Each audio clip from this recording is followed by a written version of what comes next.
So hello' everyone, যিসকলে commerce আছে H S 2026 দিবা। চ' তোমালোকৰ বাবে এই ভিডিঅ'টো খুব ইম্পৰ্টেণ্ট হ'বলৈ গৈ আছে, কাৰণ এই ভিডিঅ'টোত আমি যিটো ফাইনেন্সৰ ইম্পৰ্টেণ্ট কিছুমান ডিছকাশ্যন কৰি ইম্পৰ্টেণ্ট কুৱেশ্যনছ।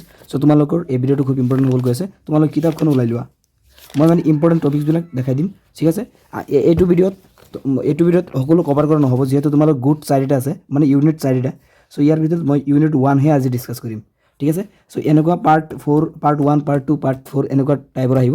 চ' তাৰমানে 4টামান ভিডিঅ' আহিব। চ' তোমালোকে যদি ভাল ৰেছপন্স দিয়া তেতিয়াহ'লে মই ভিডিঅ' বনাম। চ' তোমালোকে আজি মানে পাৰ্ট 1ৰ পৰা কোনবিলাক চাবা, চ' ইয়াৰ ডিছকাশ্যন কৰোঁ। চ' ব'লা,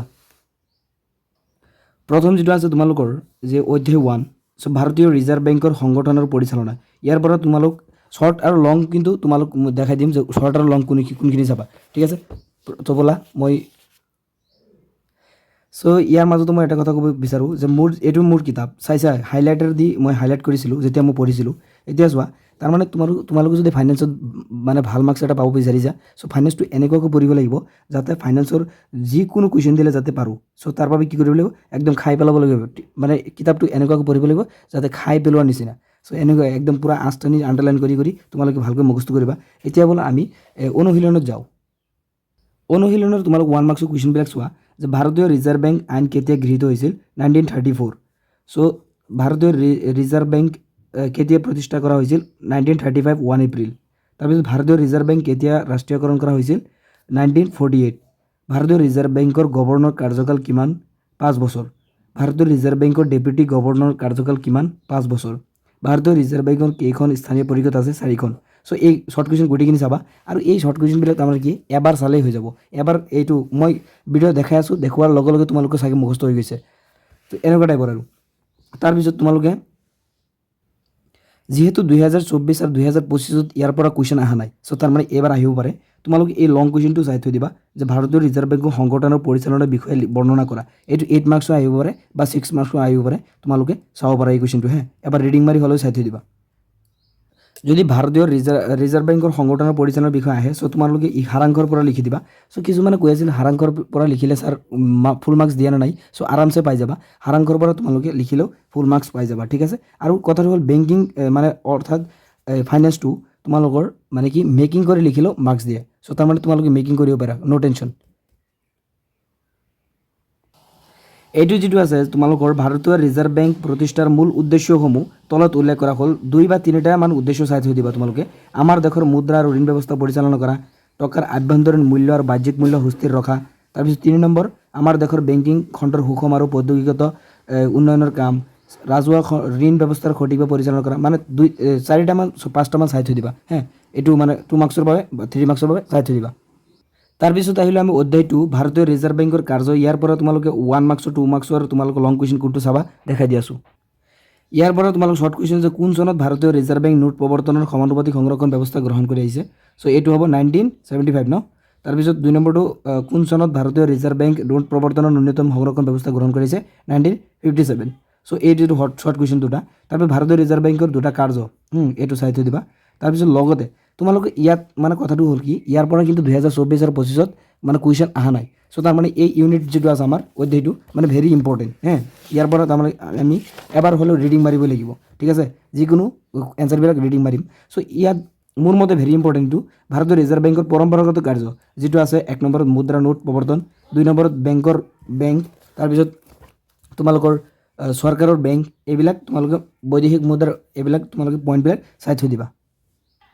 চ' ভাৰতীয় ৰিজাৰ্ভ বেংকৰ নিষিদ্ধ কাৰ্য মানে এইটো যিটো কুৱেশ্যনটো মানে 2019 আহিছিল। নিষিদ্ধ কাৰ্যবিলাক মোৰ মতে ৰিডিং মাৰি থৈ দিলে বেছি ভাল হ'ব।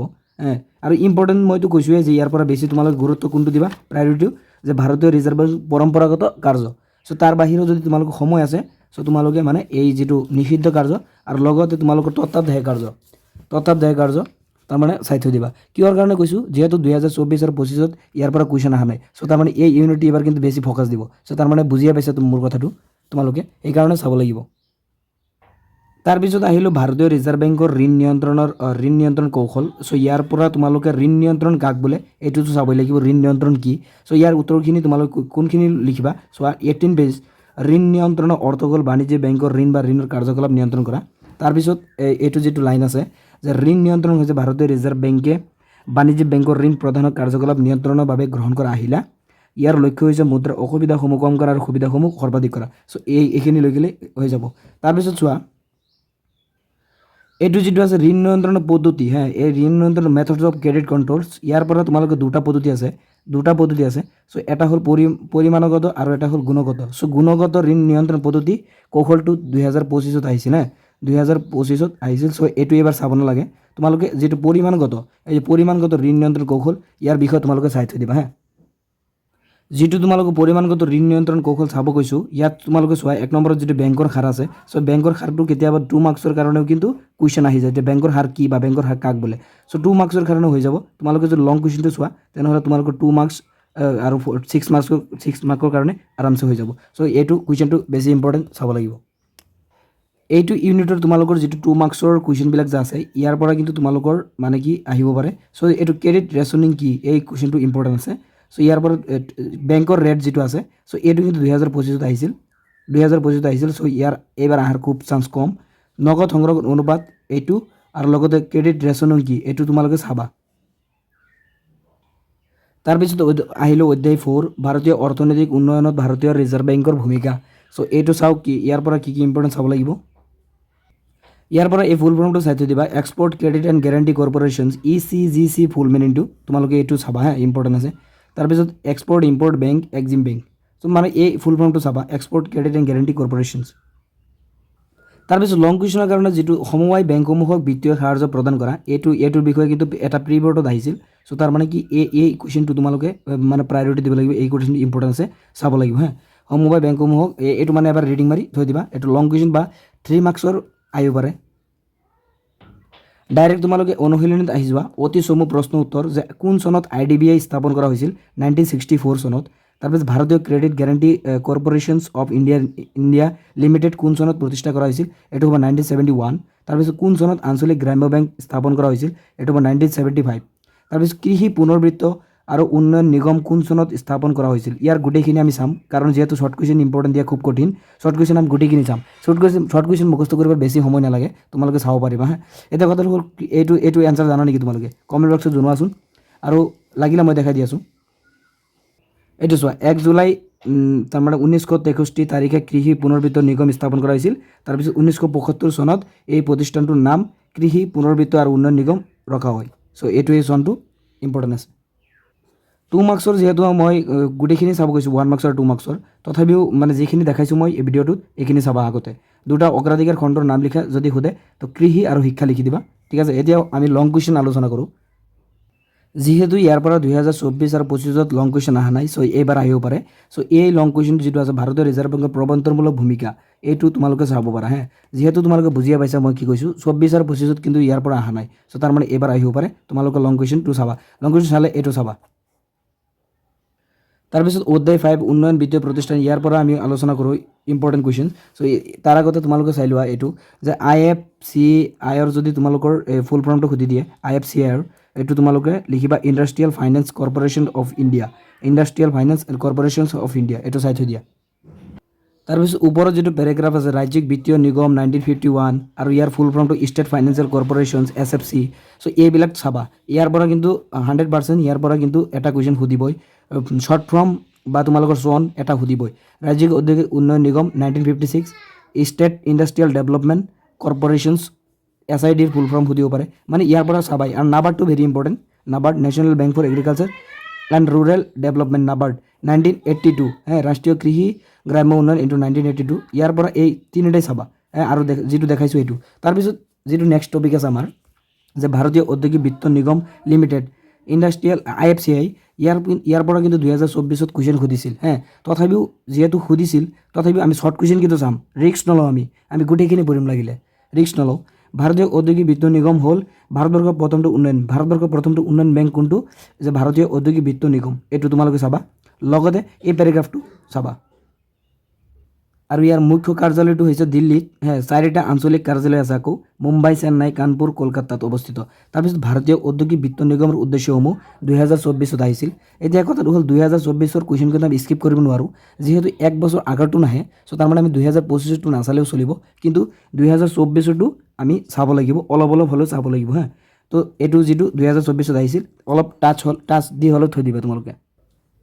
চ' যিটো তোমালোকৰ ৰাজ্যিক বিত্তীয় নিগম ইয়াৰ পৰাও কিন্তু কুৱেশ্যন সুধিছিল 2024ত তোমালোকে এইটো মানে বাদ দিব নোৱাৰা অলপ হ'লেও ৰিডিং মাৰি থৈ দিবা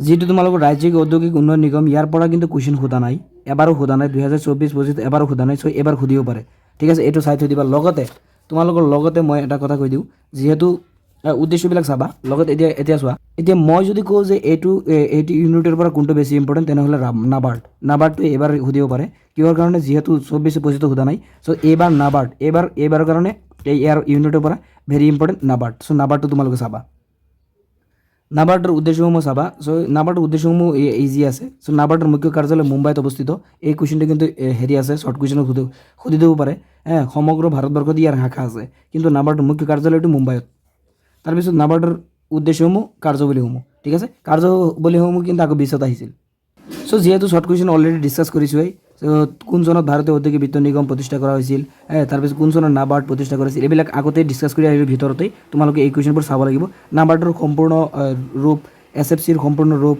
SIDৰ সম্পূৰ্ণ ৰূপ ইয়াৰ পৰা মানে ভেৰি ইম্পৰ্টেণ্ট তোমালোকে গোটেইখিনি কিন্তু তোমালোকে আলোচনা কৰি আহিছোঁ যিহেতু চ' তোমাৰ শ্বৰ্ট কুৱেশ্যন এইখিনি চাবা তাৰপিছত নাবাৰ্ডৰ উদ্দেশ্য আৰু কাৰ্য বাৰে কৈ নাথাকোঁ এবাৰে কৈছোঁ যে নাবাৰ্ডৰ উদ্দেশ্যসমূহ চ' এইখিনিয়ে চালে আমাৰ যিটো তোমালোকৰ প্ৰথম যিটো অধ্যায় আছে চ' এইটো অধ্যায় শেষ হৈ যাব চ' যদি তোমালোকৰ ছেকেণ্ড অধ্যায়টো লাগে তো তোমালোকে কমেণ্ট কৰিবা কমেণ্ট যদি ভাল ৰেছপন্স আহে তেনেহ'লে মই তোমালোকৰ লগত আছোঁ মই সদায় ভিডিঅ' বনাম টেনশ্যন নাই তোমালোকৰ পাৰ্ট আৰু আহিব লগতে পাৰ্ট আৰু 3-4টামান আহিব তো টেনশ্যন নাই চ' মই যিখিনি এই ভিডিঅ'টো দেখালোঁ চ' গোটেইখিনি তোমালোকে চাবা ভাল মাৰ্কছ পাবলৈ আৰামছে সক্ষম হৈ যাবা চ' বিত্তীয় প্ৰতিষ্ঠান আমাৰ গুড 1-2 কমপ্লিট হৈ গ'ল চ' এতিয়া আমি মানি মাৰ্কেট আৰম্ভ কৰিম গুড 2 যিটো আছে গুড 2 চ' এতিয়া কথাটো হ'ল গুড 2 আৰম্ভ কৰিম তোমালোকৰ ৰেছপন্স দিব লাগিব কমেণ্টত তেতিয়াহে মই আৰম্ভ কৰিম ঠিক আছে চ' এইখিনি আছিল আজিৰ ভিডিঅ' ভাল লাগিলে চেনেল ছাবস্ক্ৰাইব কৰিবা থেংকছ ফৰ ৱাচিং